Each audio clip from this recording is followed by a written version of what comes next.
ایک حافظ قرآن تھا اور اس کی بیوی کا جب انتقال ہوا نا اور اس عورت کو جیسے ہی قبر کے اندر لٹایا گیا تو اس کے اوپر فوراً ہی عذاب اللہ تبارک و تعالیٰ کی طرف سے نازل کر دیا گیا۔ یہ جو واقعہ میں آپ کو بتا رہا ہوں نا، یہ بزرگوں کی ملفوظات میں ملتا ہے کہ ایک حافظ قرآن تھا اور اس کی جب بیوی کو قبر کے اندر رکھا گیا تو کچھ دن کے بعد کسی شخص کو وہ حافظ قرآن کی بیوی خواب میں نظر آئی۔ تو اس سے پوچھا گیا، اس عورت سے پوچھا گیا کہ یہ بتاؤ تمہارے ساتھ قبر میں کیا ہوا؟ تو اس نے اپنے قبر کی ایک کہانی سنائی، ایک قبر کا واقعہ بتایا۔ کہا کہ مجھے قبر کے اندر ہی بڑی خطرناک ہمارے اوپر سزائیں ہمیں دی گئیں اور قبر کے اندر ہمیں بہت زیادہ تکلیف میں رکھا گیا، ہمارے اوپر بڑے عذاب قبر کے اندر نازل ہوئے۔ تو اس سے پوچھی گئی وجہ کہ بتاؤ وجہ کیا ہے؟ تو اس نے جو وجہ بتائی ہے نا، یہ آپ کو حیران کر دے گی۔ اور اس طرح کے واقعات ایسا نہیں ہے کہ صرف ملفوظات اولیاء میں ملتے ہوں، بلکہ اس طرح کا ایک واقعہ خود رسول اللہ صلی اللہ علیہ وآلہ وسلم کے دور میں ہوا کہ ایک مرتبہ ایک صحابیہ، ایک عورت تھی جو اس کے شوہر رسول اللہ صلی اللہ علیہ وآلہ وسلم کے ساتھ جہاد جنگ میں گئے ہوئے تھے۔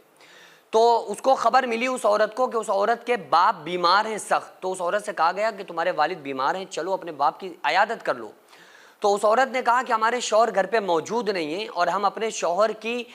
غیر موجودگی میں بلا اجازت اپنے گھر سے نہیں جا سکتی۔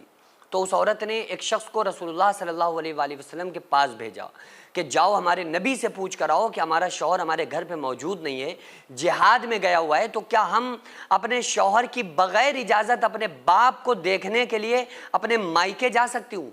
تو آقا علیہ السلام چونکہ دین سکھا رہے تھے، حالانکہ اگر آقا علیہ السلام اجازت دے دیتے تو اگر کوئی بات نہیں مانتا تو وہ صحابی نہیں رہتا، لیکن آپ صلی اللہ علیہ وآلہ وسلم نے عظمت بتائی ہے شوہر کی، خاوند کی عزت بتائی ہے۔ آقا علیہ السلام نے فرمایا کہ جاؤ اس عورت سے کہنا کہ تمہارا شوہر موجود نہیں ہے تو میں تمہیں اجازت نہیں دوں گا۔ تو اس کے بعد خبر ملتی ہے کہ اس کے باپ کا انتقال ہو گیا، لیکن اس عورت نے ایسے وقت میں بھی ایک شخص کو، ایک قاصد کو آقا علیہ السلام کی بارگاہ میں بھیجا اور کہا جاؤ پوچھ کر آؤ کہ ہمارے باپ کا انتقال ہو گیا، ہمارے شوہر گھر پہ موجود نہیں ہے، کیا ہم اپنے باپ کی میت میں اپنے بغیر شوہر کی اجازت جا سکتے ہیں؟ تو آقا علیہ السلام نے پھر وہی جواب دیا۔ تو بہرحال لوگوں نے اس کے باپ کے جنازے کو اٹھایا اور بیٹی کے گھر کے دروازے پہ لا کے رکھا اور کہا بیٹی زیارت کر لو ورنہ ساری زندگی تمہیں افسوس رہے گا کہ باپ کا آخری بار چہرہ بھی نہیں دیکھ پائے۔ تو اس عورت نے پیتیانے اپنے باپ کے کھڑے ہو کر اللہ کی بارگاہ میں دعا کی اور کہا اے پروردگار عالم، ہمارا باپ بیمار تھا، میں نہ گئی، ہمارے باپ کا انتقال ہو گیا، ہم بغیر شوہر کی اجازت کے نہیں گئی، اس لیے میں نہیں گئی کیونکہ ہم نے تیرے نبی صلی اللہ علیہ وآلہ وسلم کی شریعت پہ عمل کیا کہ آقا علیہ السلام نے ارشاد فرمایا کہ کسی عورت کو اجازت نہیں ہے بغیر شوہر کی اجازت کے گھر سے باہر قدم نکالے، تو اگر تجھے یہ میری ادا پسند آئی ہو تو میرے باپ کی مغفرت فرما دے۔ تو کئی دن کے بعد اس شخص کو جس کا انتقال ہوا تھا، اس صحابیہ کے باپ کا، اس کو کسی نے خواب میں دیکھا، اس سے پوچھا کیا حال ہے تمہارا قبر میں؟ تو اس نے کیا بتایا؟ اس نے کہا کہ ہمیں قبر میں تم لوگ دفن کر کے چھوڑ کے چلے آئے، میں بہت ڈرا ہوا تھا، سہما ہوا تھا، اچانک آواز آئی اور کہا گیا کہ جو تمہاری بیٹی نے محمد رسول اللہ صلی اللہ علیہ وآلہ وسلم کی شریعت پہ عمل کیا ہے اور تمہارے لیے جو دعائیں مغفرت کی ہے، اس کی وجہ سے اللہ تعالیٰ نے تمہیں معاف کر دیا اور تمہارے لیے جنت کا فیصلہ کر دیا۔ تو پتہ یہ چلا کہ خواب کی حالت میں اگر کوئی مرحوم کوئی واقعہ بیان کر رہا ہے تو بعض مرتبہ وہ واقعات جب اولیاء کرام ان کو صحیح سمجھ لیتے ہیں تو وہی واقعات کتابوں کے اندر تحریر ہوتے ہیں۔ تو جو یہ حافظہ تھی نا، جو حافظ قرآن کی جو بیوی تھی،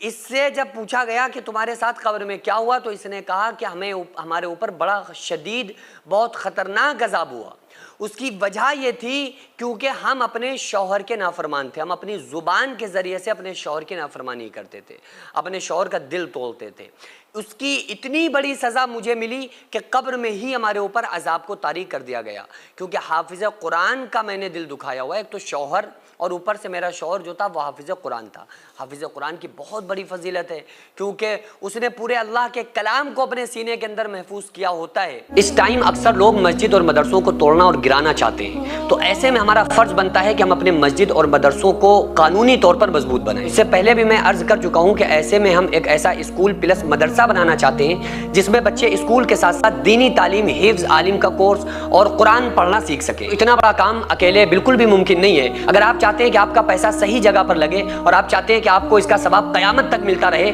تو پھر آپ ضرور اس مدرسے، اس اسکول میں تعاون کریں تاکہ قیامت تک اس کا ثواب آپ کو ملتا رہے، کیونکہ جب تک اسکول اور مدرسے میں لوگ پڑھتے رہیں گے، تعلیم حاصل کرتے رہیں گے، جب تک انشاءاللہ تعالی اللہ تعالیٰ آپ کو ثواب عطا کرتا رہے گا۔ اگر آپ چاہیں تو اپنے مرحومین کے نام سے ایصال ثواب کے طور پر بھی دے سکتے ہیں۔ تو اس کے لیے سب سے پہلے ایسی زمین کی ضرورت ہے جس میں ہم یہ پروجیکٹ تیار کر سکیں جو قانونی طور پر مضبوط مانا جائے۔ تو اس لیے آپ لوگ کوشش کریں کہ زیادہ سے زیادہ تعاون کریں اور بار بار تعاون کرتے رہیں تاکہ ہم اپنے اس نیک مقصد میں کامیاب ہو سکیں۔ یہ کوئی فراڈ نہیں ہے، دھوکہ نہیں ہے۔ آپ چاہیں تو آپ آ کر خود یہاں پر وزٹ کر سکتے ہیں، آ کر دیکھ سکتے ہیں کہ الحمدللہ کس طرح سے یہاں پر کام ہوتے ہیں، کس طرح سے دینی کام، ملی کام، قوم کے کام، سماجی کام ہوتے ہیں۔ خود آ کر آپ وزٹ کر کے اپنی آنکھوں سے دیکھ سکتے ہیں۔ تو اسکرین پر جو آغازیہ ویلفیئر سوسائٹی کا اکاؤنٹ نمبر اور اسکینر نظر آ رہا ہے، اس پر آپ زیادہ سے زیادہ تعاون ضرور کریں۔